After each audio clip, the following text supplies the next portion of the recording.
Ulun berimannya pasti punya rumus berpikir. Lebih baik hidup pahit tapi selamat daripada nikmat tapi binasa. Untuk apa hidup nikmat ujungnya ke neraka? Lebih baik hidup pahit berujung ke surga. Selesai masalah. Manusia paling bahagia adalah manusia siap miskin, siap susah. Siap miskin belum tentu miskin, siap susah belum tentu susah. Tapi siap. Yang penting kaya amal, kaya ilmu, siap mati sebelum datangnya mati. Itulah pesan Rasulullah. Manusia cerdas, mandana nafsahu wasta'adda lil mauti qabla nuzuli.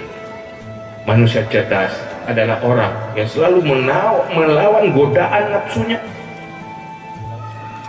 dan selalu mempersiapkan diri untuk mati sebelum datangnya mati.